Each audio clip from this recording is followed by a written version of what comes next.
ഞാനിപ്പോൾ എന്താ പറഞ്ഞ എന്താണ് സുഹൃത്ത് ഇങ്ങനെ പറയണം? ഒരു ആർട്ടിസ്റ്റ് അല്ല ഞാൻ. അവനെ ഞാൻ തട്ടിയിരിക്കും എന്നൊക്കെ പറയുമ്പോൾ ചാനലിൽ ഇങ്ങനെ പരസ്യം മാറ്റുമ്പോഴായിരിക്കും ഇപ്പുറത്ത് ചന്തി വെച്ച് ബലൂൺ കുത്തി നമ്മളെ നവീനാണ് ഇന്ന് ചിരിപ്പിച്ച് കൊല്ലുമെന്ന്. ഇതുകൊണ്ട് കുറച്ചെങ്കിലും അഭിനയിച്ചിരുന്ന ബിഗ് ബോസിലാണ് തോന്നുന്നത്. അതാണ് 35 ദിവസമായിട്ട് എൻ്റെ അടുത്ത് പറഞ്ഞത്. ഒരു സീരിയലിൽ നിന്ന് വരെ എന്നെ പറഞ്ഞു വിട്ടു. സുധിച്ചേട്ടൻ എന്നെ ഭയങ്കരമായിട്ട് സപ്പോർട്ട് ചെയ്തിരുന്ന ഒരാളാണ്. ചിൽഡ്രൻസ് ഡേ ഒന്ന് വിഷ് ചെയ്യണം. അല്ല, വല്ലാത്ത ടാസ്ക് ആയിപ്പോയല്ല. എനിക്ക് ചേട്ടന് ഇപ്പോൾ ഫാൻസ് ഒരുപാട് പേരുണ്ട്. ഇപ്പോൾ സീരിയൽ കണ്ടിട്ട് അങ്ങനെ ഫാനായവരുണ്ട്. പക്ഷെ അതിന് ഏറ്റവും കൂടുതൽ എനിക്ക് സ്റ്റാർ മാജിക്കിൽ കണ്ടിട്ടാണ് ഫാൻസ് ഭയങ്കര. ചേട്ടൻ ഏത് ഇന്റർവ്യൂ നോക്കിയാലും ഏത് വീഡിയോന്റെ താഴെ വീണ്ടും സ്റ്റാർ മാജിക്കിൽ വരണം, ഞങ്ങൾ മിസ് ചെയ്യും. സത്യം, ഞാനിപ്പോൾ ഇന്നൊക്കെ ഫേസ്ബുക്കിലും ഇൻസ്റ്റയിലൊക്കെ ഇട്ട് കഴിഞ്ഞപ്പോൾ അതെന്താ സംഭവം എന്ന് ഞാൻ പറഞ്ഞുതരാം. ഈ സീരിയൽസ് ചെയ്യുമ്പോൾ നമ്മൾ കഥാപാത്രങ്ങളായിട്ടാണ് ചെയ്യുന്നത്. സ്റ്റാർ മാജിക് ചെയ്യുമ്പോൾ നമ്മൾ നമ്മളായിട്ടാണ് ചെയ്യുന്നത്. നവീൻ എങ്ങനെയാണ് അങ്ങനെയാണ് എന്നെ പ്രസൻറ്റ് ചെയ്യുന്നത് അവർ. പിന്നെ എനിക്ക് ഒരുപാട് നല്ല നല്ല അവസരങ്ങൾ അവർ തന്നായിരുന്നു. കാര്യം എനിക്ക് ഏറ്റവും കൂടുതൽ പേടിയുള്ള ഇതായിരുന്നു ഡാൻസ് കളിക്കുക. പാട്ട് പാടിച്ചിട്ട് 1-2 പ്രാവശ്യം ഒന്ന് ശ്രമം നടത്തി. അത് പിന്നെ കോമഡിയൊക്കെ ആയിരുന്നു. ഡാൻസൊക്കെ എനിക്ക് എടുത്ത് തരും. എനിക്ക് ഏറ്റവും കൂടുതൽ പേടിയാണ് ഡാൻസ് എന്ന് കേട്ടിട്ടുണ്ടെങ്കിൽ. പക്ഷേ എങ്ങനെയൊക്കെയോ ഉൾപ്പൊട്ടത്തെറ്റാണ് കളിക്കണത്. പക്ഷേ എന്നോ ആ എഡിറ്റിങ്ങിലും സംഭവത്തിലൊക്കെ ഫ്ലവേഴ്സിൻ്റെ ഇതിലൊക്കെ വന്നു കഴിയുമ്പോൾ സംഭവം നല്ല രസമായിട്ട് വന്നു. പിന്നെ ഈ പറഞ്ഞ പോലെ തന്നെ എന്താ പറയണ്ട, ഏറ്റവും കൂടുതൽ ഇഷ്ടം ആ സമയത്ത് പ്രേക്ഷകർക്ക് എന്നോട് ഭയങ്കര ഒരു ഇതായിരുന്നു. കാര്യം ഞാൻ ആ സമയത്ത് ശ്രദ്ധിച്ചിട്ടുണ്ട്, ഒരു ഫോട്ടോ ഇട്ട് കഴിഞ്ഞാൽ 40,000 ലൈക്ക്, വെറുതെ ഒരു സെൽഫി ഒക്കെ എടുത്ത് ഇപ്പോഴും ഇൻസ്റ്റാഗ്രാമിൽ ഞാൻ നോക്കാറുണ്ട്. ഈ 40,000 ഞാൻ ആ പ്രോഗ്രാം വിട്ടത് വേറെ ഒന്നും ഉണ്ടായിട്ടില്ല. എനിക്ക് പിന്നെ ഈ പറഞ്ഞ പോലെ ഏഷ്യാനെറ്റും സൂര്യയും ഈ അവസരങ്ങൾ കുറച്ച് വന്നായിരുന്നു. അപ്പോൾ അവർ പറയുകയും ചെയ്തു, കാര്യം ഈ കഥാപാത്രങ്ങൾ ചെയ്യുമ്പോൾ നമ്മൾ ഈ കോമഡി ചെയ്യുമ്പോൾ അതും ഇതും കൂടി ചിലപ്പോൾ നല്ല വില്ലൻ വേഷമൊക്കെ ആയിരിക്കും. അപ്പോൾ അത് കയറി എറിക്കില്ല. കാര്യം ഇപ്പുറത്ത് ഈ വല്ല അവനെ ഞാൻ തട്ടിയിരിക്കും എന്നൊക്കെ പറയുമ്പോൾ ചാനലിൽ ഇങ്ങനെ പരസ്യം മാറ്റുമ്പോഴായിരിക്കും ഇപ്പുറത്ത് ചന്തി വെച്ച് ബലൂൺ കുത്തി ഇങ്ങനെയാടുന്നു. അപ്പോൾ അവരൊന്ന് ചിരിക്കും. അല്ലെങ്കിൽ ഇപ്പം നമ്മളൊരു ഇൻട്രോ ഒക്കെ കൊടുക്കുമ്പോൾ അവൻ വരുന്നു ഇടിമിന്നൽ പോലെ എന്നൊക്കെ പറഞ്ഞ് ഇങ്ങനെയൊക്കെ ലുക്കൊക്കെ എടുത്ത് ഇങ്ങനെ വരുമ്പോഴേക്കും നമ്മളെ നവീനാണ് ഇന്ന് ചിരിപ്പിച്ച് കൊല്ലുമെന്ന് എന്ന് പറയും. അപ്പം ഞാനിങ്ങനെ അതിനടുത്ത് പലരും പറഞ്ഞിട്ടുണ്ട്. അപ്പം ഞാനിങ്ങനെ ആലോചിച്ചു, ദൈവമേ അതെന്താണ് അങ്ങനെ. കാര്യം ഇതിനെ മോശം പറയുന്നതല്ല, കാര്യം ആൾക്കാർക്ക് ഏറ്റവും കൂടുതൽ ഇഷ്ടം റിയാലിറ്റി ഷോ ചെയ്യുമ്പോഴാണ്. അന്ന് ഒരുപാട് ഈ പറഞ്ഞ പോലെ എന്താണ് all Kerala Naveen Arakkal fans AKMF അങ്ങനെ കുറേ ഫാൻസ് ഗ്രൂപ്പ്. പിന്നെ എൻ്റെ ബർത്ത്ഡേക്കൊക്കെ അവർ വന്ന് ഒരുപാട് നല്ല കുറേ കാര്യങ്ങളൊക്കെ ചെയ്തിട്ടുണ്ട്. Cake, birthday cake. പിന്നെ ഞാൻ പറഞ്ഞില്ല, ആ ഷോ ഞാൻ അതിൽ നിന്ന് മാറി സീരിയൽസിലോട്ട് മാത്രമായി കഴിഞ്ഞപ്പോൾ പിന്നെ ഈ പറഞ്ഞ പോലെ 35K ഉണ്ടായിരുന്നത് അത് പിന്നെ ഒരു 3500 പിന്നെ ഒരു 350 ഇപ്പോൾ ഒരു 100 കടന്നു കിട്ടാൻ പറഞ്ഞ പാടെ എനിക്ക് അറിയുള്ളൂ. പക്ഷെ അവരിപ്പോഴും മിസ് ചെയ്യുന്നുണ്ട് ചേട്ടനെ ആ ഒരു രീതിയിൽ ആ ഒരു ഷോയിൽ കാണണം. പിന്നെ തീർച്ചയായിട്ടും ഞാൻ ഈ പറയുന്ന പോലെ എന്താ പറയുക, ഇപ്പൊ പിന്നെ ഒരുപാട് പുതിയ ആൾക്കാരൊക്കെ വന്നല്ലോ അതില്. എന്നാലും ഞാൻ ശരിക്കും മിസ് ചെയ്യുന്നുണ്ട് ആ ഷോ, സത്യം പറഞ്ഞു കഴിഞ്ഞാല്. ഇപ്പൊ ഇത്തരം കോമഡി ഷോയിൽ പങ്കെടുത്ത സമയത്ത് നമ്മൾ തമാശകൾ കൈ നിട്ട് സംസാരിക്കണമല്ലോ. ഇന്നത്തെ കാലത്ത് ഏറ്റവും കൂടുതൽ കോമഡി ആർട്ടിസ്റ്റ് പറയുന്ന ഒരു കാര്യം നമുക്ക് പണ്ടത്തെ പോലെ തമാശ പറയാൻ പറ്റില്ല. എന്തെങ്കിലും ഒരു മിസ്റ്റേക്ക് വന്നത് ട്രോളാവും, ആളുകൾ ഇത് കേട്ടി ഇപ്പൊ സോഷ്യൽ മീഡിയയിൽ അത് ആറാട്ട്. ശ്രദ്ധിച്ച് വേണം തമാശകൾ കൈകാര്യം ചെയ്യാൻ. ശ്രദ്ധിച്ചെന്നല്ല ഞാൻ പറയണതേ, പലരും പല ടൈപ്പ് ഓഫ് തമാശകളാണ് പറഞ്ഞുകൊണ്ടിരിക്കുന്നത്. ഇപ്പൊ എന്താ പറയണ, പേരെടുത്ത് പറയുമെന്നറിയില്ല. ഇപ്പൊ പലരും ഈ പറഞ്ഞ ചിലർ ഡബിൾ മീനിങ്ങിൽ ഉത്തരം പറയുന്ന ആൾക്കാരുണ്ട്. ഞാൻ പറഞ്ഞു, ഇന്നത്തെ കാലത്ത് ഞാൻ നോക്കിയിട്ട് കുപ്രസിദ്ധിയിലൂടെയാണ് ആൾക്കാർ ഏറ്റവും കൂടുതൽ ഫേവറിസം പിടിക്കുന്നത്. അതെന്താണെന്ന് എനിക്ക് ഒരു പിടിയും കിട്ടണില്ല, സത്യം പറയാല്ല. ഏറ്റവും കൂടുതൽ ആൾക്കാർ നിങ്ങൾ തന്നെ എടുത്ത് നോക്കി, ഇൻസ്റ്റയിലായാലും ഇതിൽ ഫേസ്ബുക്കിലാണ്, സോഷ്യൽ മീഡിയയിലല്ല, കുപ്രസിദ്ധിയിലൂടെ ആൾക്കാർ അങ്ങോട്ട് ഇടിച്ചിടിച്ചിടിച്ചിടിച്ച് ഇങ്ങനെ കയറിക്കൊണ്ടിരിക്കുന്നതാണ്. നല്ല കാര്യങ്ങൾ ചെയ്യുമ്പോൾ ഞാൻ അവാർഡ് മേടിച്ചു അല്ലെങ്കിൽ ഇത് മേടിച്ചു, അവൻ അവാർഡ്, ഇത് വലിയ കാര്യമൊന്നുമില്ല, ചാനലായിട്ടൊക്കെ നല്ല കണക്ഷനല്ല, അങ്ങനെയെല്ലാം കൊടുത്തായിരിക്കും ഒരു സംസാരമുണ്ട്. പക്ഷേ അവൻ ഏതെങ്കിലും പെണ്ണ് കേസിൽ കുടുങ്ങി അല്ലെങ്കിൽ അവൻ ഏതെങ്കിലും പ്രശ്നങ്ങളുണ്ടാക്കി എന്ന് പറഞ്ഞു കഴിഞ്ഞാൽ അതിനെ ഹൈലൈറ്റ് ചെയ്ത് പിന്നെ എവിടെ ചെന്ന് കഴിഞ്ഞാലും ഇത് തന്നെ ആയിരിക്കുള്ളൂ. ഇപ്പോൾ നേരത്തെ പറഞ്ഞല്ലോ, ബിഗ് ബോസിൽ നിന്ന് ഇറങ്ങി പിന്നെ ഫുൾ എവിടെ ചെന്നാലും ബിഗ് ബോസിനെ കുറിച്ച് ഇങ്ങനെ വേറെ എന്തോരം കാര്യങ്ങളുണ്ട് ചോദിക്കും. ഇപ്പോൾ സീരിയൽ ഞാൻ ആ സമയത്ത് ചെയ്യുന്നുണ്ട്, അതിനെക്കുറിച്ചൊന്നും ചോദിക്കില്ല. അപ്പോൾ കോൺട്രവേഴ്സി ഉണ്ടാക്കാനായിട്ട് ആൾക്കാർ ഇങ്ങനെ ട്രൈ ചെയ്തുകൊണ്ടിരിക്കും, അതിങ്ങനെ സ്പാർക്ക് ഇട്ടുകൊണ്ടിരിക്കും. എവിടെയാണ് അവർക്ക് വേണ്ടത്. അതുകൊണ്ട് ഈ പറഞ്ഞ പോലെ നമ്മളായിട്ട് തന്നെ അങ്ങോട്ട് സംസാരിക്കുക എന്നുള്ളത്. എന്നെ സംബന്ധിച്ച് ഞാൻ എല്ലായിടത്തും ഞാനായിട്ട് തന്നെ സംസാരിക്കാറുള്ളത്. എനിക്കൊണ്ട് കുറച്ചെങ്കിലും അഭിനയിച്ചിരുന്ന ബിഗ് ബോസിലാണെന്ന് തോന്നുന്നു. അതാണ് തോന്നുന്നു 35 ദിവസമായപ്പോൾ എൻ്റെ അടുത്ത് പറഞ്ഞത്. കാര്യം അവിടെ എൻ്റെ റിയൽ ക്യാരക്ടർ ഇവർ ഇൻ്റർവ്യൂ ചെയ്യുമ്പോൾ എൻ്റെ റിയൽ കാര്യം എൻ്റെ വൈഫ് പോലും പറയുന്നുണ്ട്, അവിടെ ആ പുള്ളി ഇങ്ങനെ പറയുമ്പോൾ നവീൻ എണീറ്റെന്ന് പറയണമായിരുന്നു. കമ്മൽ പോയി പോസ് ചെയ്യണം, കുഴപ്പമില്ല, അതെന്താണ് ഇത്ര പവറായി പോയാ, അതാണ് ഇത്ര പവർ, 5 ഡയലോഗാണ് ഞാൻ പറയണമായിരുന്നു എന്ന്. അപ്പം ഞാനപ്പോൾ ആലോചിച്ച് അവിടെ നടക്കുന്ന കാര്യം എന്ന് പറഞ്ഞാൽ എന്താണ്, എന്തുകൊണ്ട് ചോറ് വെന്തില്ല, ഒരു 5 മിനിറ്റ് കൂടെ വെച്ചെങ്കിൽ ചോറ് വെന്താണ്, അല്ലെങ്കിൽ എന്തുകൊണ്ട് കറിക്ക് ഉപ്പില്ല, ഇത് നിസ്സാര കാര്യങ്ങൾ. അപ്പം നമ്മൾ കയറി നീ ആരടാ അത് പറയാൻ എന്ന് പറയേണ്ട ആവശ്യമില്ല. നമ്മളിങ്ങനെ, ഞാനും റോൺസൺ എന്ന് പറഞ്ഞ എൻ്റെ ഫ്രണ്ട്, ഞങ്ങളിങ്ങനെ ആലോചിക്കുക ഇതെന്താ പ്രാന്താണ് ഇതാക്കുന്നത്, അയ്യേ ചെറിയ പിള്ളേരപ്പോൾ നമ്മൾ ഇതിലും വലിയ പ്രശ്നങ്ങൾ കഴിഞ്ഞിട്ടായിരുന്നു. പക്ഷെ അതൊക്കെ ആയിരുന്നു അതിൻ്റെ ഉള്ളിൽ വേണ്ടിയിരുന്നത്. അപ്പം എന്ന് പറഞ്ഞ പോലെ തന്നെ നമ്മൾ കോൺട്രവേഴ്സി നമ്മളെ ഇങ്ങനെ ചോദിച്ചു നമ്മുടെ വായിൽ നിന്ന് എന്തെങ്കിലും ഒരു സ്പാർക്ക് വന്ന് വീഴുക, അല്ലെങ്കിൽ ആ സ്പാർക്കിൽ കൂടി നമ്മൾ എന്തെങ്കിലും നെഗറ്റിവിറ്റി അല്ലെ എന്തെങ്കിലും പറഞ്ഞു പോയാൽ തീർന്നു. പിന്നെ എന്നെ സംബന്ധിച്ച് ഞാനങ്ങനെ നോക്കാറില്ല, ഞാൻ എല്ലാവരും വെട്ടി തുറന്നാണ് പറയണത്. പക്ഷെ അതുകൊണ്ട് തന്നെ എനിക്കും ഒരുപാട് പ്രശ്നങ്ങൾ ഉണ്ടായിട്ടുണ്ട്, അതില്ലെന്ന് ഞാൻ പറയണില്ല. സീരിയലിലൊക്കെ ഒരുപാട് നമ്മൾ തമാശയാണെന്ന് വിചാരിച്ച്, അല്ലെങ്കിൽ എന്താ പറയുന്നത്, നമ്മളത് അവരങ്ങനെ ആയിരിക്കും എടുക്കുന്നത്, ഹ്യൂമർ അങ്ങനെ എടുക്കുന്നതെന്ന് വിചാരിച്ച് നമ്മൾ പല കാര്യങ്ങളും പറഞ്ഞിട്ട് അതെനിക്ക് പിന്നെ തിരിച്ചടിയായി. എൻ്റെ ഒരു സീരിയലിൽ നിന്ന് വരെ എന്നെ പറഞ്ഞു വിട്ടിട്ടുണ്ട്. അങ്ങനെയൊക്കെയുള്ള സംഭവങ്ങൾ ഉണ്ടായിട്ടുണ്ട്. അപ്പോൾ അതുകൊണ്ട് ഇപ്പോഴത്തെ അവസ്ഥയിൽ ഞാനിപ്പോൾ ഏത് ലൊക്കേഷനിൽ എവിടെ ഇപ്പോൾ ചെയ്യുന്ന 2 പ്രോജക്ട്സ് പുതിയതാണ്, എവിടെ ചെന്ന് കഴിഞ്ഞാൽ ഒന്നും ഈ ലൂസ് ടോക്സ് ഒന്ന് പതുക്കാൻ ഒഴിവാക്കി. കാര്യം നമ്മൾ പറയുന്നത് പോലെ അല്ല അവർ തമ്മിൽ ഒന്നിച്ചിരിക്കുമ്പോൾ സംസാരിക്കും. ഫോർ എക്സാമ്പിൾ ഞാനെപ്പോഴും പറയാറുണ്ട്, ഇങ്ങനെ എന്തെങ്കിലുമൊക്കെ ഇങ്ങനെ ഇതാകുമ്പോൾ ഞാൻ പറയും, നാളെ ഇപ്പോൾ ഫസ്റ്റ് സീനാന്ന് പറയുക, എന്താണ് സുഹൃത്ത് ഇങ്ങനെ പറയണം, ഒരു ആർട്ടിസ്റ്റല്ല ഞാൻ, വരുമ്പോൾ ഒരു 8 മണിയൊക്കെ ആവും, അപ്പോൾ അതനുസരിച്ച് നിങ്ങൾ പ്ലാൻ ചെയ്യൂ കേട്ടോ എന്നൊക്കെ നമ്മൾ തമാശയ്ക്ക് ഇതൊക്കെ പറയുന്നത്. പക്ഷേ അവരത് വേറെ രീതിയിലെടുത്ത് പ്രൊഡ്യൂസറിനടുത്ത് പുള്ളി അതങ്ങനെയൊക്കെ പറഞ്ഞ്, പുള്ളി ആർട്ടിസ്റ്റാണ്, അപ്പോൾ അതുകൊണ്ട് പുള്ളി ലേറ്റ് ആവും എന്നൊക്കെ. അത് ചിലപ്പം ചിലയിടത്ത് ക്ലിക്കാവും, ചിലയിടത്ത് തിരിയും എന്ന് പറഞ്ഞ പോലെ. അതുകൊണ്ട് ഇപ്പം ലൂസ് ടോക്സ് ഒന്ന് പതുക്കെ ഒഴിവാക്കി, നമുക്ക് കുറേ പണികളിങ്ങനെ കൂടെയുള്ള ആൾക്കാരൊക്കെ ആയിട്ട് തരുന്നു.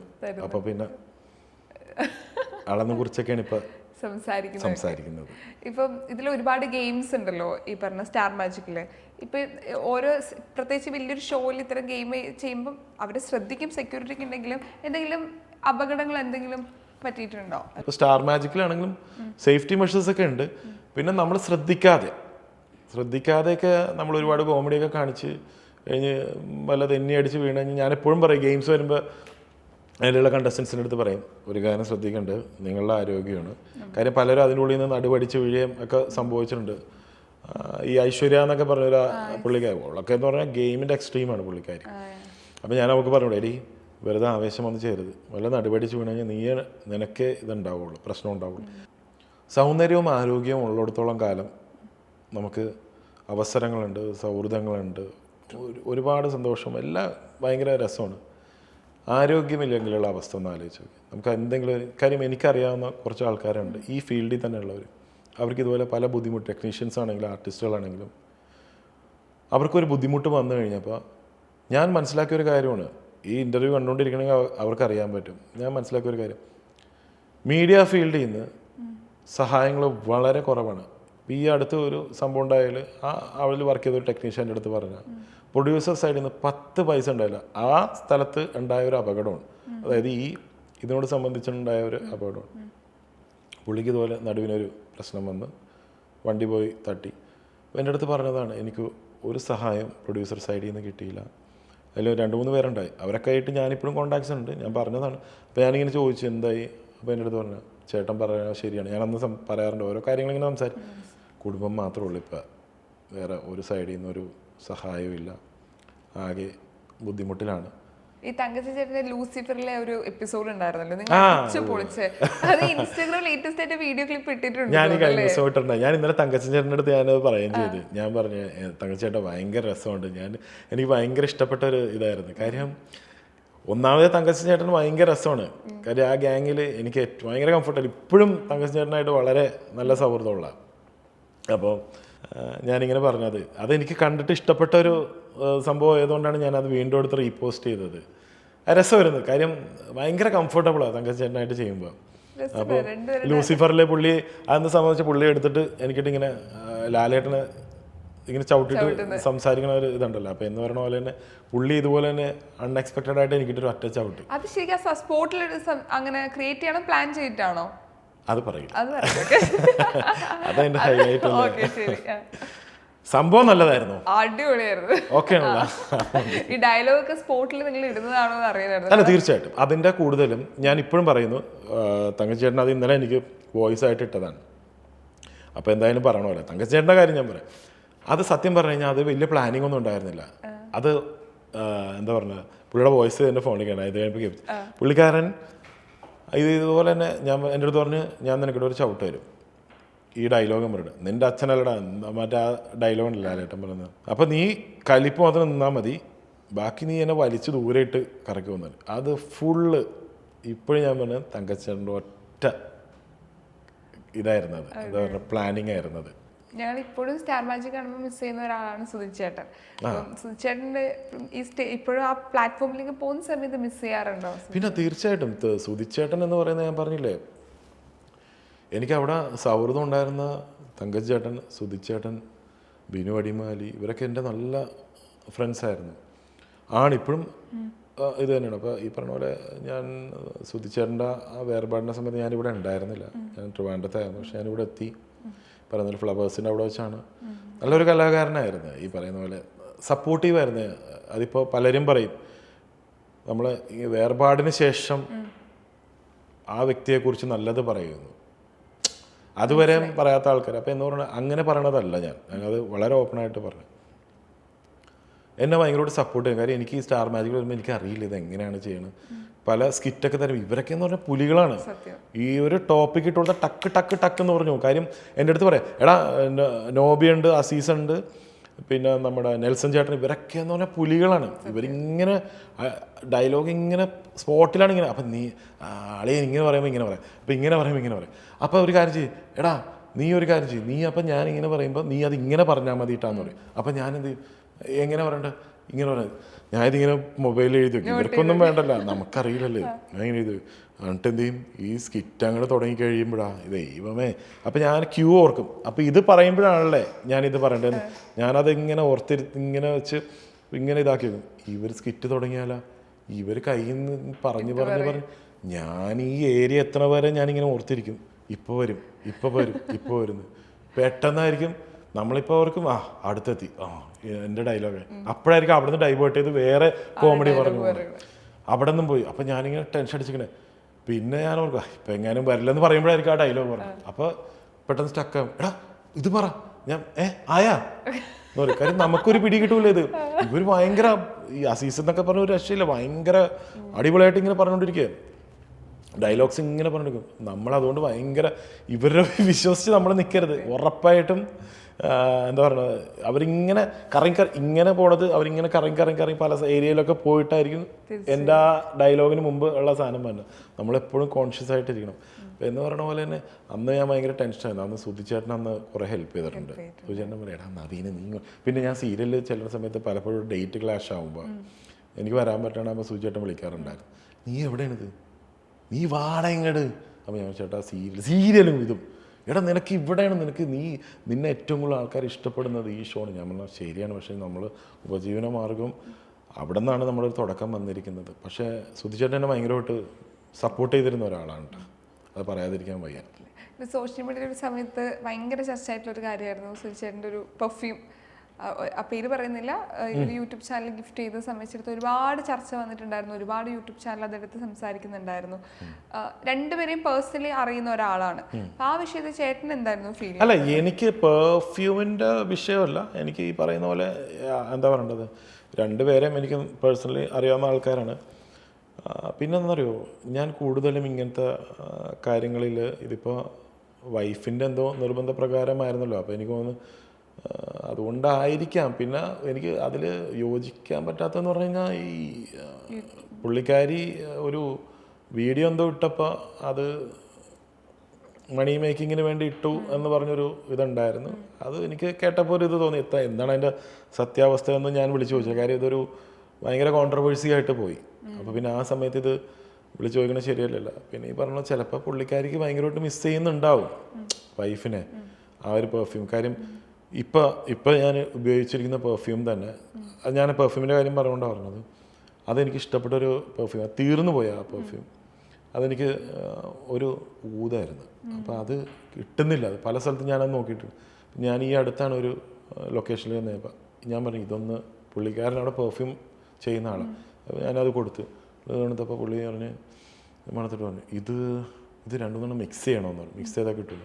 അപ്പോൾ എന്ന് പറഞ്ഞ പോലെ മിക്സ് ചെയ്തപ്പോൾ സത്യം പറഞ്ഞാൽ ആ കറക്റ്റ് പെർഫ്യൂമിൻ്റെ ആ സാധനം കിട്ടി. അപ്പോൾ എന്ന് പറഞ്ഞ പോലെ ചിലപ്പോൾ വൈഫിന് ആ ഒരു പെർഫ്യൂമിൻ്റെ ഇതുകൊണ്ടായിരിക്കാം. പിന്നെ ഈ പറഞ്ഞ പോലെ എന്തുണ്ടെങ്കിലും അത് സോഷ്യൽ മീഡിയയിൽ വരും. അതിനെ കുത്തിക്കീറാനും നല്ലത് പറയാനും മോശം പറയാനും കുറേ ആൾക്കാരുണ്ടാവും. ഞാനതുകൊണ്ട് കൂടുതലും അതിനെക്കുറിച്ച് അങ്ങോട്ട് പോയില്ല. കാര്യം ചിലപ്പോൾ വൈഫിന് ആ ഒരു സ്മെല്ല് ഇഷ്ടമുണ്ടാകും. ആ സ്മെല്ലിലൂടെ നമ്മൾ ഓർക്കാറുണ്ട്. ഇപ്പോൾ ചില ആൾക്കാർ ആ പെർഫ്യൂമിൻ്റെ സ്മെല്ല് വരുമ്പോൾ നമ്മൾ ഓർക്കും ഇന്ന ആളുടെ പെർഫ്യൂം അല്ലെന്ന് പറയും. എന്ന് പറഞ്ഞ പോലെ വൈഫിൻ്റെ ഒരു ആഗ്രഹം കൊണ്ടായിരിക്കാം, അതുകൊണ്ടായിരിക്കാം കൂടെയുള്ള പുള്ളിക്കാരി സപ്പോർട്ട് ചെയ്ത് കൊണ്ടുവന്നത്. സുധിച്ചേട്ടൻ്റെ മണമാണ് പെർഫ്യൂം ആക്കിയത്. അതെ അതെ അതെ, ആ ഒരു സ്മെല്ലാണ്. അതെ അതെ. അല്ല, സുധിച്ചേട്ടൻ്റെ മണം പെർഫ്യൂം ആക്കി എന്ന് പറയുന്നത്, സുധിച്ചേട്ടന് ഓൾറെഡി ഒരു പെർഫ്യൂം ഉണ്ടാവുമല്ലോ. അല്ലെങ്കിൽ ഒരു, ഞാൻ ചോദിക്കട്ടെ, നിങ്ങളുടെ ശരീരത്തിലൊരു മണം എനിക്ക് ഉണ്ടാക്കാൻ പറ്റും? എൻ്റെ ശരീരത്തിലെ ഒരു സ്മെല്ല് അതെങ്ങനെ ഉണ്ടാക്കും? നമ്മൾ ഓൾറെഡി ഒരു പെർഫ്യൂം സ്ഥിരമായിട്ട് യൂസ് ചെയ്യുന്ന ഒരു പെർഫ്യൂം ഉണ്ടാവും. അതെനിക്ക് യൂസ് ചെയ്ത ഡ്രസ്സോ അങ്ങനെ എന്തോ കൊടുത്തിട്ടാണ് ആ ഡ്രസ്സിൽ ഒരു പെർഫ്യൂം അടിച്ചിട്ടുണ്ടാവും. Okay okay. ഞാൻ ചോദിക്കട്ടെ, ഒരു ഷർട്ട് നമ്മൾ കടയിൽ നിന്ന് മേടിച്ചു, അതിനൊരു ആദ്യത്തെ ഒരു സ്മെല്ലുണ്ടാവും. നമ്മളൊന്ന് ഇട്ട് യൂസ് ചെയ്ത് കഴിയുമ്പോൾ എന്തായാലും ഇത് വേർക്കുന്ന സംഭവമാണ്. ആരെങ്കിലും ആ വേർപ്പം എടുത്തിട്ട് എനിക്ക് ഈ മണം ഒന്ന് സെറ്റ് ചെയ്ത് തന്നെ എന്ന് പറയും. ആ സമയത്ത് നമ്മൾ യൂസ് ചെയ്ത പെർഫ്യൂം ഏതാണ്, അല്ലെങ്കിൽ ചിലപ്പോൾ അദ്ദേഹം ലാസ്റ്റ് ഉപയോഗിച്ചിരുന്ന ഷർട്ടായിരിക്കാം.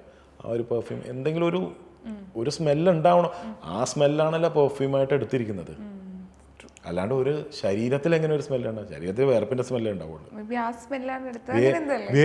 വേർപ്പിന്റെ സ്മെല്ല് വേർപ്പ് ആരെങ്കിലും ഇതാക്കും പെർഫ്യൂം ആക്കും? സുധിച്ചേട്ടന്റെ മണം ക്രിയേറ്റ് ചെയ്യുന്നു, ആ രീതിയിലാണ് പെർഫ്യൂം ആക്കി. എനിക്കിപ്പോഴും മനസ്സിലാത്തൊരു കാര്യം, ഒരു മനുഷ്യന്റെ ശരീരത്തിലെ മണം എങ്ങനെ ക്രിയേറ്റ് ചെയ്യുന്നത്, അല്ലെങ്കിൽ ഒരു മനുഷ്യന്റെ ശരീരത്തിലുള്ള സ്മെല്ല് എങ്ങനെ ക്രിയേറ്റ് ചെയ്യുന്നത് ടെക്നിക്കലി അറിയില്ല. അതാ എനിക്ക് അതിപ്പോഴും മനസ്സിലാത്തൊരു ഇതാണ്. താങ്കളുടെ ശരീരത്തിനൊരു സ്മെല്ലുണ്ട്, എൻ്റെ ശരീരത്തിന്, ഈ ഇവിടെയുള്ള ആൾക്കാരുടെ എല്ലാവരുടെ ശരീരത്തിൽ ഒരു സ്മെല്ലുണ്ട്. ആ സ്മെല്ല് എങ്ങനെയാണ് പെർഫ്യൂം ആക്കുന്നത്?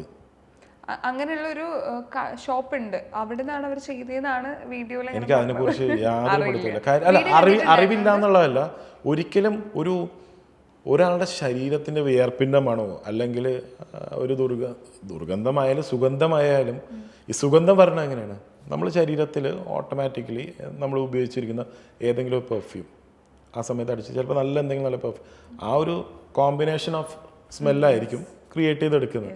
അല്ലാതെ എനിക്കറിയില്ല അങ്ങനത്തെ സ്മെല്ല് ക്രിയേറ്റ് ചെയ്യാൻ പറ്റുമോ. അങ്ങനെ ആയിരിക്കാം ഒരു സംഭവം, മേ ബി ആയിരിക്കാം. ഇപ്പൊ ഞങ്ങൾ സെർച്ച് ചെയ്തപ്പോൾ നമ്മുടെ ഉണ്ണിമേരി പണ്ടത്തെ തീർച്ചയായിട്ടും എൻ്റെ ഉണ്ണിമേരി ആൻറ്റി എന്ന് പറയുന്നത് എൻ്റെ ഗ്രാൻഡ്മയുടെ സിസ്റ്ററിൻ്റെ മോള്, അതായത് എൻ്റെ അച്ഛൻ്റെ അമ്മാമ്മ അല്ലെങ്കിൽ അച്ഛമ്മ, എങ്ങനെ വേണമെങ്കിൽ പറയാം, അമ്മുമ്മ എങ്ങനെ വേണമെങ്കിൽ. എൻ്റെ ഗ്രാൻഡ്മയുടെ, അതായത് അമ്മാമ്മയുടെ അനിയത്തിയുടെ മോളാണ് ഉണ്ണിമേരി. പുള്ളിക്കാരിയുടെ ബ്രദർ മാർട്ടിൻ അങ്കിൾ, അദ്ദേഹമാണ് എനിക്ക് ഒരു അവസരം തന്നത്. അത് എനിക്ക് തോന്നുന്നു ഫസ്റ്റ് ഞാൻ അഭിനയിക്കുന്നത് അതൊരു ജൂനിയർ ആർട്ടിസ്റ്റ് വേഷമായിരുന്നു എന്ന് പറഞ്ഞാൽ, ജൂനിയർ ആർട്ടിസ്റ്റ് എന്ന് പറയുന്നില്ല, എനിക്ക് ക്യാമറയ്ക്ക് മുമ്പിൽ വരാൻ കിട്ടിയൊരു അവസരമായിരുന്നു, അങ്ങനെ പറയാം, അതായിരിക്കും കുറച്ചുകൂടി നല്ലത്. എനിക്ക് ഇതുപോലെ അന്ന് സമയം സംഗമം എന്ന് പറഞ്ഞൊരു സീരിയൽ ഉണ്ടായിരുന്നു, അതിലാണ് ഒരു ഗ്യാങ്ങിൽ ഒരാൾ, അങ്ങനെയാണ് ഒരു അവസരം തന്നത്. പിന്നെ ഈ പറയുന്ന പോലെ നമ്മളെല്ലാ ഫങ്ഷൻസും മീറ്റ് ചെയ്യാറുണ്ട്. അപ്പോൾ എപ്പോൾ കണ്ടു കഴിഞ്ഞാലും ആൻറ്റി പറയുന്നൊരു കാര്യം, എൻ്റെ ഏറ്റവും വലിയൊരു സന്തോഷം എന്ന് പറഞ്ഞു കഴിഞ്ഞാൽ നമ്മുടെ കലാപരമായിട്ടുള്ള അല്ലെങ്കിൽ കലാകുടുംബം നീയായിട്ട് അത് കണ്ടിന്യൂ ചെയ്ത് പോകുന്നുണ്ട്. പുള്ളിക്കാരി ഇപ്പോൾ ചെയ്യുന്നില്ല, ആക്ടിങ് ഇല്ല. ഒരു കാലത്ത് കത്തുന്ന, അയ്യോ ഭയങ്കര ബ്യൂട്ടിഫുൾ ആയിരുന്നു. അപ്പോൾ എന്നോട് പറഞ്ഞതാണ്, ഇപ്പോഴും അത് കണ്ടിന്യൂ ചെയ്ത് പോകുന്നുണ്ട്. പിന്നെ ഒരു നല്ല അഡ്വൈസ് പറയും, കാശൊന്നും കളയരുത്, സേവ് ചെയ്ത് വെക്കുക, ഇതൊക്കെ ക്ഷണികമാണ്, കുറച്ച് നാൾ കഴിഞ്ഞ് കഴിഞ്ഞാൽ അവസരങ്ങളാണ്. അത് ഈ പറയുന്ന പോലെ എപ്പോഴും നമുക്ക് കിട്ടണം എന്നില്ല. അപ്പോൾ അതുകൊണ്ട് എപ്പോഴും കാണുമ്പോൾ ഭയങ്കര സന്തോഷമാണ് പുള്ളിക്കാരിക്ക്. എപ്പോഴെങ്കിലും തിരിച്ചു വരണം, സിനിമയിൽ വരണം എന്ന് ഞാൻ ചോദിച്ചിട്ടുണ്ട്. ഞാൻ എൻ്റെ അടുത്ത് 1-2 പേര് എൻ്റെ അടുത്ത് ചോദിച്ചായിരുന്നു. ഏഷ്യാനെറ്റിലെ ഒരു പ്രോജക്റ്റ് വന്നപ്പോഴൊക്കെ എൻ്റെ അടുത്ത് ഇങ്ങനെ ചോദിച്ചായിരുന്നു, ഒന്ന് സംസാരിക്കാൻ വന്നു. അപ്പോൾ ഞാൻ ചോദിച്ചു ആൻറ്റിയുടെ അടുത്ത്. അപ്പോൾ എൻ്റെ അടുത്ത് പറഞ്ഞു, ഇപ്പം ഞാൻ ചെയ്യുന്നില്ല, കാര്യം പൂർണ്ണമായിട്ട് ഒഴിവായി. അപ്പോൾ ഇപ്പോൾ കൂടുതൽ പ്രാർത്ഥനാ കാര്യങ്ങൾ, വീട്ടുകാര്യങ്ങൾ, മീൻസ് ഫാമിലി ഓറിയൻറ്റഡ് ആയി. അപ്പോൾ അതുകൊണ്ട് ആക്ടിങ്ങിലോട്ടില്ല എന്ന് തന്നെ പറഞ്ഞു. ഫിലിം ഇൻഡസ്ട്രിയിൽ ഒരു ബെസ്റ്റ് ഫ്രണ്ട് ആരാ എന്ന് പറയുകയാണെങ്കിൽ? ഫിലിമിൽ ഇപ്പോഴും എനിക്ക് കണ്ടിന്യൂ ചെയ്തിപ്പോൾ ഒത്തിരി ആൾക്കാരായിട്ടുള്ള ഒരു റിലേഷൻഷിപ്പ് ഉണ്ടെങ്കിൽ എന്ന് വെച്ചാൽ ഭയങ്കര എന്താ പറയുക, കെട്ടിപ്പിടുത്ത കമ്പനിയിലല്ലെങ്കിലും ഞാൻ പറയണത് പ്രൊഫഷണലി എനിക്ക് ഇപ്പം മലയാളം ഫിലിം ഇൻഡസ്ട്രിയിൽ സൈജു കുറുപ്പാണ്. പുള്ളിക്കാരനാണ് കാര്യം. ഞാൻ എന്താ പറയുക, ഞങ്ങൾ ട്രിവാൻഡ്രം ലോഡ്ജ് എന്ന് പറഞ്ഞൊരു മൂവി ചെയ്തപ്പോഴാണ് പരിചയപ്പെട്ടത്. ആ സൗഹൃദം ഇപ്പോഴും കണ്ടിന്യൂ ചെയ്ത് പോകുന്നുണ്ട്. ജമ്മാണ് സത്യം പറഞ്ഞു കഴിഞ്ഞാൽ എൻ്റെ ഭയങ്കര നല്ല സുഹൃത്താണ്. ഇനിയിപ്പോൾ ഈ പറഞ്ഞ പോലെ തന്നെ അത്യാവശ്യം ഹിറ്റാണല്ലോ. ഇപ്പം ഞാൻ ഓരോ ഇതിങ്ങനെ അയക്കാറുണ്ട്. ഭരതനാട്യം കണ്ടായിരുന്നു, പിന്നെ ജയ് മഹേന്ദ്ര ഒക്കെ വന്നപ്പോഴും ഞാൻ പറഞ്ഞായിരുന്നു, നന്നായിരുന്നു കേട്ടോ, രസമായിട്ടുണ്ട്, വളരെ പുള്ളിയുടെ കരിയർ തന്നെ അവിടെ ചേഞ്ച് ആയിക്കൊണ്ടിരിക്കണല്ലോ. അപ്പം എൻ്റെ അടുത്ത് പറഞ്ഞു, ഇപ്പോൾ ഒരുപാട് നല്ല അവസരങ്ങളുണ്ട്. ഇപ്പോഴും നല്ല സൗഹൃദം കീപ്പ് ചെയ്ത് പോകുന്ന ഒരാളാണ് സൈജു കുറുപ്പ്. പിന്നെ സീരിയൽ ഇൻഡസ്ട്രിയിൽ മനീഷ് കൃഷ്ണ എന്ന് പറഞ്ഞൊരു ആർട്ടിസ്റ്റ് ഉണ്ട്. പുള്ളിക്കാരനാണ് എനിക്ക് തോന്നുന്നു എൻ്റെ സ്റ്റാർട്ടിങ് സമയം തൊട്ട് ഇന്ന് വരെ ഞാൻ കുറച്ചുകൂടി പേഴ്സണലി ഓപ്പണായിട്ട് പല കാര്യങ്ങളും സംസാരിക്കുന്നതും നല്ലൊരു സൗഹൃദം കീപ്പ് ചെയ്ത് പോകുന്നത്. ഞാനൊരു ടാസ്ക് ആയിരുന്നു, നമ്മൾ ഇത്രയും സംസാരിക്കായിരുന്നല്ലോ, ഇനിയാണ് കുറച്ച് ടാസ്ക് ഇരുന്നത്. ആരെങ്കിലും ഒരു സിനിമ ഇൻഡസ്ട്രിയിൽ, ഫിലിം ഇൻഡസ്ട്രിയിൽ ഒരാളെ വിളിച്ചിട്ട് ചിൽഡ്രൻസ് ഡേ ഒന്ന് വിഷ് ചെയ്യണം. ചിൽഡ്രൻസ് ഡേ ഒന്ന് വിഷ് ചെയ്യണം? വിഷ് ചെയ്യണം. വല്ലാത്ത ടാസ്ക് ആയി പോയല്ല. ആരെ വിളിക്കൂന്ന് വെച്ച് കഴിഞ്ഞിട്ടുണ്ടെങ്കിൽ മനീഷിനെ തന്നെ. മനീഷ് ബ്രോ നമസ്കാരം. പിന്നെ ഹാപ്പി ചിൽഡ്രൻസ് ഡേ.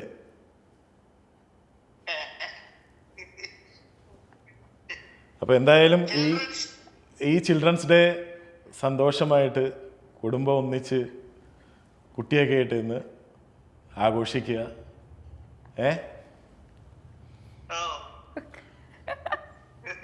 എന്താണ് അപ്പം ഇന്ന് ചിൽഡ്രൻസ് ഡേ ആയിട്ട് എന്താ മോന് കൊടുക്കാൻ പോകുന്നത്?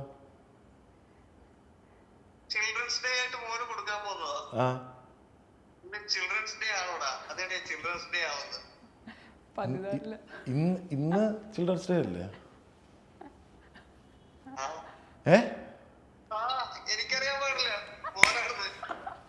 എടാ നിനക്ക് ചിൽഡ്രൻസ് ഡേ എന്താണെന്ന് അറിയില്ലേ? എപ്പോഴാണ് ശിശുദിനം? എപ്പോഴാണ് ശിശുദിനം? എപ്പോഴാണ്? നിന്റെ കൊച്ചിന്റെ ബർത്ത്ഡേ ഡേറ്റ് അല്ലേ വെച്ചത്? ശിശുദിനം. ഓ കറക്റ്റ്. ഓ സമാധാനമായി. നവംബർ 14 സത്യമാണ്. എന്റെ ദൈവമേ, അതെങ്ങനെ മനസ്സിലായി ഇന്റർവ്യൂ ആണെന്ന്? അതെങ്ങനെ മനസ്സിലായി ഇന്റർവ്യൂ ആണെന്ന്?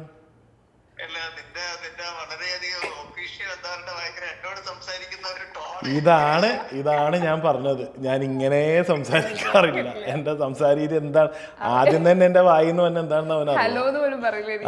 അതെ അതെ അതെ അതെ ഒരു ഇന്റർവ്യൂലാണ്.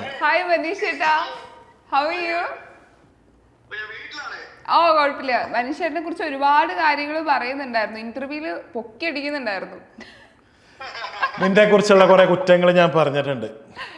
നീ എങ്ങനെ എന്നെ ഇൻഡസ്ട്രിയിൽ നിന്ന് ഒതുക്കാൻ നോക്കുന്നു എന്ന്, നീ ഇൻഡസ്ട്രിയിൽ നിന്ന് എങ്ങനെ ഒതുക്കാൻ നോക്കുന്നു എന്നുള്ള കഥ വരെ ഞാനിവിടെ പറഞ്ഞു കഴിഞ്ഞു. വിഷസ് പറയാൻ വേണ്ടി, അഡ്വാൻസ് വിഷസ് പറയാൻ വേണ്ടിയായിരുന്നു. November 14 correct. ആ ടാസ്കിൽ നീ വിജയിച്ചു. ഇപ്പൊ എനിക്കിവിടെ നിന്ന് ഒരു ഗോൾഡ് കോയിൻ ഉണ്ട്. സത്യം, നീ അത് പറയുമെന്നുള്ള ഇതിലായിരുന്നു.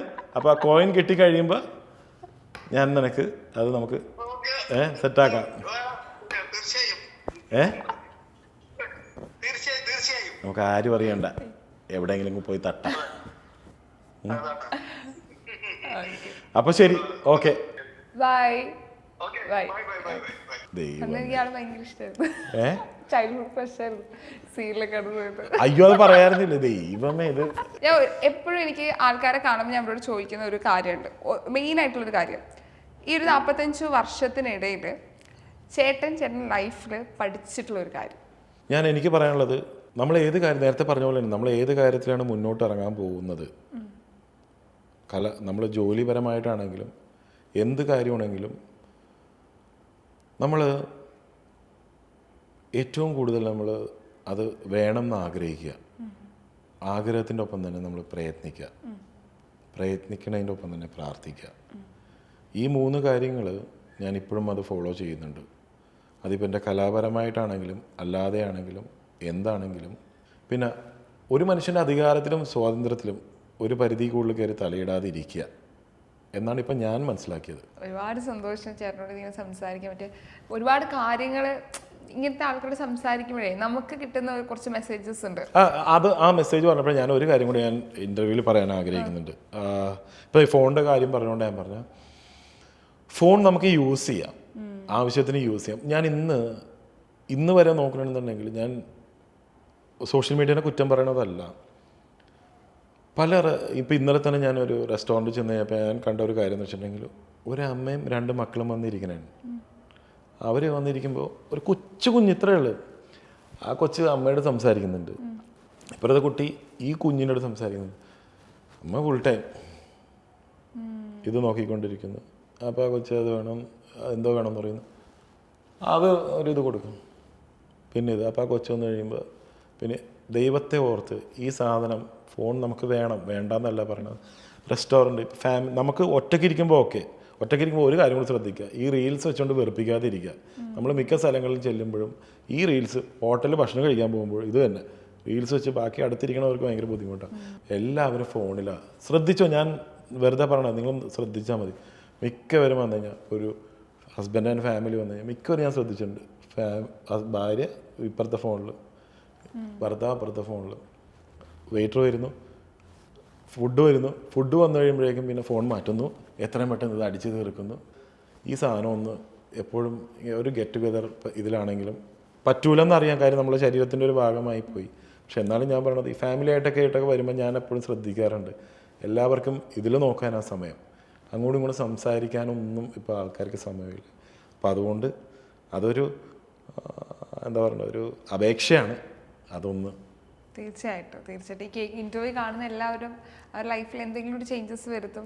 ഈ തോട്ട്സ് ഒക്കെ അവരുടെ ലൈഫിൽ അവർ പ്രാവർത്തികമാക്കട്ടെ. നമ്മൾ സംസാരം കുറഞ്ഞത് എനിക്ക് ഭയങ്കര സങ്കടവും. ഞാൻ എപ്പോഴും ഇപ്പം എൻ്റെ ഫ്രണ്ട്സായിട്ടാണെങ്കിലും ഇപ്പം നമ്മൾ ഈ പറയണ പോലെ തന്നെ കലാപരിപാടികളൊക്കെ ഇരിക്കുമ്പോൾ ഞാൻ ആദ്യം തന്നെ പറയണതാണ്, ദൈവത്തെ ഓർത്ത് ഇതൊന്നും മാറ്റുക. പലരും ഞാൻ ശ്രദ്ധിച്ചിട്ടുണ്ട് ഇങ്ങനെ സംസാരിക്കുമ്പോൾ അതെ പിന്നെ സംഭവം കംപ്ലീറ്റ് ഇവിടെയാണ്. ഇതിന് വെറുതെ ഒരു ഉത്തരം പറയണത്. അപ്പം ഞാൻ ചോദിക്കും, ഞാനിപ്പോൾ എന്താ പറഞ്ഞ, നീ ഇപ്പം പിന്നേന്ന് പറയില്ലേ, അതിൻ്റെ ഞാൻ എന്ത് പറഞ്ഞിട്ടാ നീ പിന്നേന്ന് പറഞ്ഞു. അപ്പം എനിക്ക് കളിയാ, സോറി കളിയാ, ഞാൻ ഫോണിലായിരുന്നു ഒന്ന് വിചാരിക്കാം എന്ന് പറഞ്ഞ പോലെ തന്നെ ഒരു മെസ്സേജ് പറഞ്ഞു എന്നേ ഉള്ളൂ. ഇനി ഇതിന് എന്നെ തെറി വിളിക്കരുത്, ഞാൻ പറഞ്ഞു എന്നും പറഞ്ഞു. ഒരുപാട് സന്തോഷം ചേട്ടാ, ഇത്രയും സംസാരിക്കാൻ പറ്റിയില്ല, വിശേഷങ്ങൾ പങ്കുവയ്ക്കാൻ. എനിക്കും ഒരുപാട് സന്തോഷം. കാര്യം എന്ന് വെച്ചിട്ടുണ്ടെങ്കിൽ ബട്ട് വൈ എൻ്റർടൈൻമെൻറ്റ് ഈ ഇൻ്റർവ്യൂ എനിക്ക് ഭയങ്കര സ്പെഷ്യലാണ്. കാര്യം ഞാൻ ഇതുവരെ പറഞ്ഞിട്ടില്ല ഇങ്ങനെ. ഞാൻ ആഗ്രഹിച്ച ഒരുപാട് കാര്യങ്ങൾ എനിക്ക് പറയാൻ പറ്റി. പ്രത്യേകിച്ച് എൻ്റെ കുറച്ച് സമയങ്ങളൊക്കെ ഉണ്ടായിരുന്നല്ലോ, അതൊക്കെ എനിക്ക് സംസാരിക്കാൻ പറ്റി. പിന്നെ ഷിജിനയുടെ ചോദ്യങ്ങൾ എനിക്ക് വളരെ ഇഷ്ടപ്പെട്ടു. കാര്യം എല്ലാവരും എന്താ പറയുന്നത്, കോമൺ ആയിട്ടുള്ള ചോദ്യങ്ങളാണ് ചോദിക്കുന്നത്, പക്ഷേ വളരെ ഡീറ്റെയിൽഡ് ആയിട്ടുള്ള നല്ല ഇൻ്റർവ്യൂ ആയിരുന്നു, അടിപൊളി ഇൻ്റർവ്യൂ ആയിരുന്നു. ഇതെന്നും ഞാൻ ഓർക്കും. താങ്ക് യു ചേട്ടാ, ഞാൻ ഓർത്തു വെക്കും ഈ words. Thank you so much. Thank you very much. All the very best. Thank you so much. Thank you.